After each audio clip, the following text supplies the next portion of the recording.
We'll welcome to the stage now the Fort Payne Wildcats and Coach Chris Elmore, another one of our coaches from DeKalb County who I believe graduated from Fort Payne High School and played for his dad. So, Coach, it's good to see you and the guys today again for another media day. And I don't know if you want them to introduce themselves or let you introduce them, but we can meet the players and you make some opening comments for us. Okay. On my far left is Skylar Cody. He plays receiver for us and is one of our returners. To my left is Jordan Wright. He plays offensive line. To my right is Nolan Fowler, who plays slot receiver for us. And then on the far right is Will Patton, who played defensive line last year, but will probably play offensive and defensive line this year.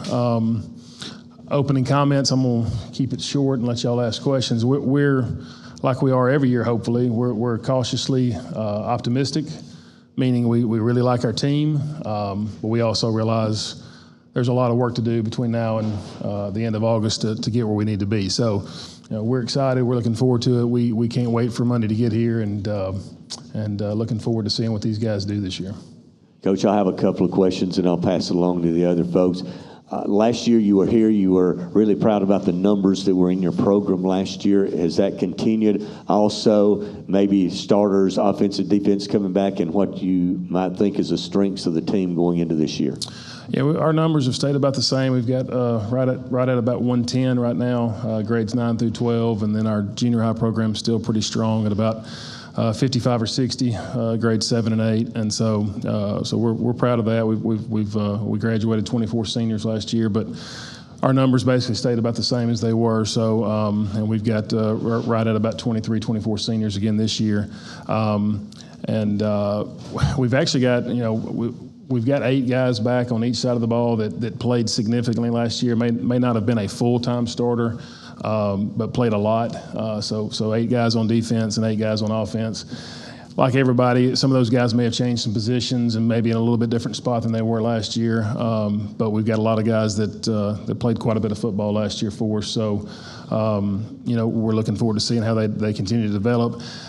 Strength of the team, I think I heard somebody say it earlier. It might have been Coach Davis and Geraldine, but this group is pretty close. They really seem to enjoy being around each other. They like playing. They've enjoyed playing together when they were in 7th grade all the way up through now. And so I think just the camaraderie, the how much they care for each other, how much they like being around each other. I always feel like that's maybe more important than some other things sometimes. We feel like we've got some really good players too, but I think the most important thing is they enjoy being around each other, and they enjoy going out there each day and competing with each other and trying to get better. Well, I've got a couple of questions, kind of off subject a little bit. Last year, Coach, your dad, Jerry Elmore, was inducted into the DeKalb County Sports Hall of Fame. What did that mean to you? What did that mean to him? Well, actually, it's been several years since he was inducted into that. I can't remember when that was that he got inducted. Dad's one of those. He's not going to get too excited about that kind of stuff. He appreciates it, and he appreciates the honor. He's very honored to be in those things. He's in the Limestone County Hall of Fame too, as a player from when he played at Athens. So those things are important to him. But he would tell you the same thing he probably told you 30 years ago. That the thing that's more important to him is the relationships that he's built over the years with former players and coaches, with the guys that he coached with or coached against. I don't know Coach Benefield well, but I hear about Coach Benefield a lot because I think Dad, he stops by Fife more than he stops by Fort Payne sometimes. He's always going by and talking to him, and so he that's what he appreciates more than anything else, more than any kind of honor that he would get. He just enjoys the relationships that he's built over the years with the different people in this part of the state. I think you're building a legacy at Fort Payne too. Guys, this is for you. What does it mean to play for Coach Elmore? I know he cares about you on the field, but he also cares about you off the field. What does it mean to play for him?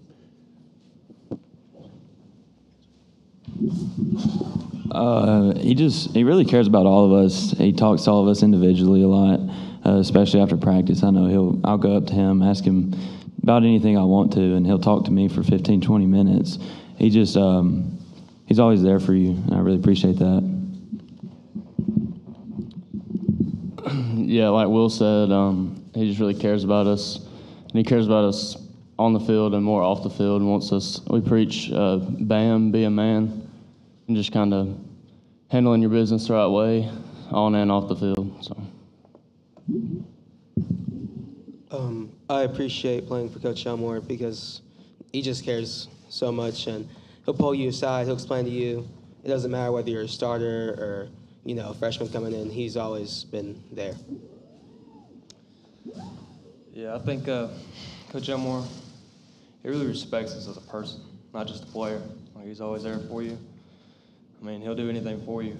And he's always telling us, if you're going to handle something, handle it right.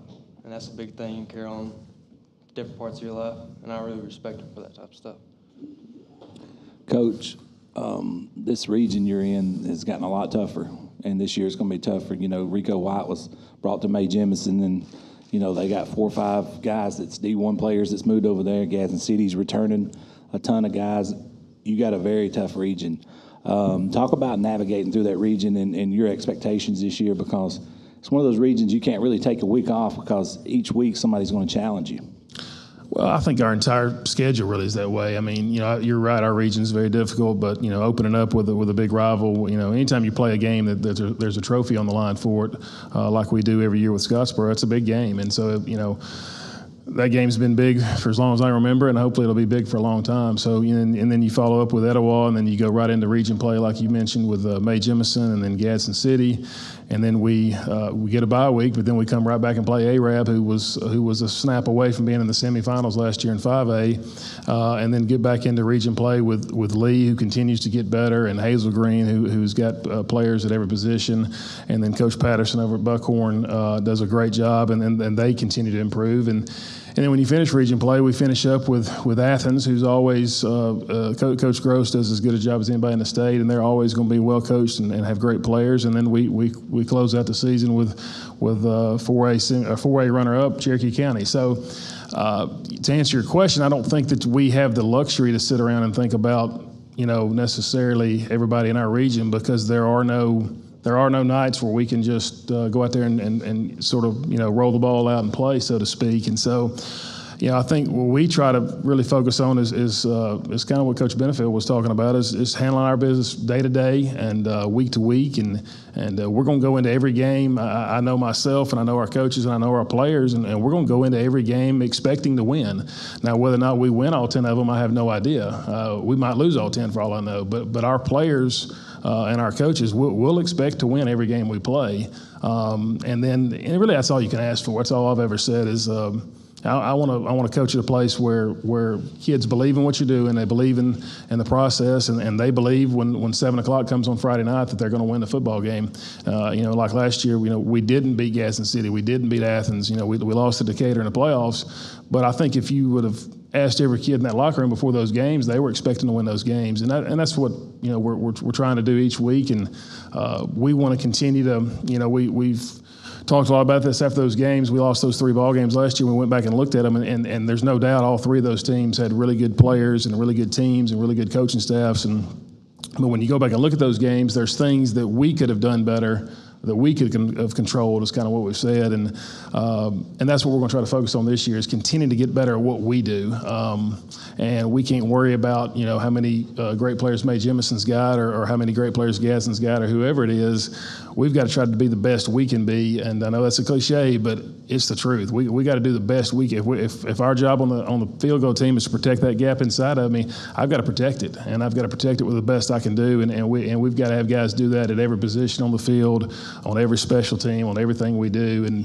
But the good thing is we have guys that want to do that. They want to succeed. They want to do well. They want to try to please their coach. And our job as a coaching staff is to make sure we keep improving those guys on a daily basis. Coach, to the back here, you play a really good non-region schedule with Cherokee County, Etowah, and Scottsboro. Talk about those 3 teams. Yeah, it's like I mentioned earlier. I mean, we don't really have a week off. You left out Arab and Athens too, who are very good as well. So whoever made the schedule 2 years ago wasn't real smart, but I'll just have to take what he made and live with it. But it's in all seriousness, our superintendent, who was the principal a few years ago when we were talking about the schedule, he asked me about, why don't you try this team, why don't you try this team, and maybe we should have, but I think it goes back to you want to challenge your kids weekly, and if you're going to try to be successful in the playoffs, you want to have seen a Cherokee County and a Scottsboro and a Arab and all these other teams that we play, Etowah, and hopefully that will make us better, and whether we win them all or not, hopefully it will improve our team as we go. And like Coach Benefield said, you just want to be playing the best you can play. Hopefully you're in the playoffs, and you want to be playing the best you can play when the playoffs start, and that's the goal for everybody, and that's what we're going to try to do as well. Well, Coach, I want to ask you this. You've talked about how many seniors you lost last year and how many seniors you have this year. Of course, that means things are going to be a lot different on both sides of the ball. What are your strengths offensively and defensively this year? Do you feel like what are the strengths on both sides of the ball for this season going in? It's a little early sometimes to answer those questions because with the new rules now, and we're like a lot of teams, we didn't have spring training. So, we've done stuff obviously since May, and we've had 7-on-7s, and we've seen our team. But I don't know if you really know your team until you start practicing in pads. But, we've got two really good linebackers back on defense, and Carter Tinker and Bennett Blanks, and we're really excited about those guys. They've had a great offseason, and we expect them to do big things. And, we've got the majority of our defensive line back, and there's really too many names to name right now, but a lot of guys that played a lot last year. And then, we lost a really good free safety in Kobe King, who was, 130 pounds, but he was a football player. He was one of those guys that just made plays. So we'll have to, be able to replace him well. And but with Tyler Wooten and Connor Kinsley back in the secondary with some experience, I think we'll be very experienced on that side of the ball in many positions. But we're just going to have to keep getting better each week. And then offensively, we got the majority of our offensive production is back. Anybody that watched us last year knows that we kind of played two quarterbacks. We had two guys that we felt like were deserving of playing a lot, and we had a senior who did a great job for us in Jake Barnes, but he did not do anything to ever lose the job. But we had a sophomore who will now be a junior for us in Dax Varnador that was playing well enough to play. So we tried to play both of them, and so Dax has got a lot of experience, and he played half the games last year, and he's not a full-time starter, but he's got a lot of experience, and he's back, and he's had a great offseason. He's a guy that he loves football and loves his dad's a coach like my dad was, and he wants to do the best he can, and he's going to go out there and play the best. He's going to practice every day like it's the last day he can practice, and I think he'll do a good job for us being the full-time guy now. And then Skylar's back, had a great year last year at receiver, and Nolan. It took me 4 years to convince Nolan to come out. When I got here, these guys were all in the 6th grade going into the 7th grade. So Nolan didn't play for the first several years, and he plays basketball and baseball. And I finally convinced him to come out his junior year, and he had a great year for us last year as a junior, and is even better this year, I believe, just because he's got a year of experience. And then our running back, Caden Dubose, has basically started really since the 9th grade. He played quite a bit as a 9th grader, and so we've got different players all over the field that can do some really good things. Brandon Oliver's another receiver that played last year as a sophomore. Maybe wasn't ready to play, but he was the best one, and he got better all year, and now he's going to be a junior. And then with Jordan and Will and some other guys coming back on the offensive line, we lost 3 really good offensive linemen to graduation, but we've got probably more depth this year. We've got 8 or 9 guys that we feel like can play right now, and I always am more excited about that because now there's competition at that position, and when you have competition in that offensive line, I think it makes everybody better. And if those guys can kind of come together and gel, we really like who we've got coming back skill wise, and again, if there's a lot to be said between now and then, but if we continue to work like we have and continue to try to improve, I like who we got. I want to wrap it up asking a question to the guys. I know the season didn't end the way you guys wanted it last year in the playoffs, and I know probably beginning the week after the playoff loss, y'all began working this year. And I want you to take the coaches out of it when the coaches aren't around because you know your teammates. As leaders of this football team, is this team where you think it should be as you head into fall practice this year? I think we're in a pretty good place right now, but can't be content, always get better. We always have a lot of room to grow in many places, but I'm pretty happy where we're at right now. Yeah, I think we'll be ready to go Jamboree week 1, but we'll still have to improve all year. Yeah, I think we're pretty ready. I just think that you can't really tell until we get the pads on next week. So. Yeah, I think we're ready too, but I mean, there's always room for improvement. Little things, big things don't matter. I mean, we're gonna get better. I'm ready for it. Guys, thanks a lot. We appreciate you being with us today. Good luck to the Fort Payne Wildcats this season, and look forward to seeing you. Thanks for having us. Appreciate it.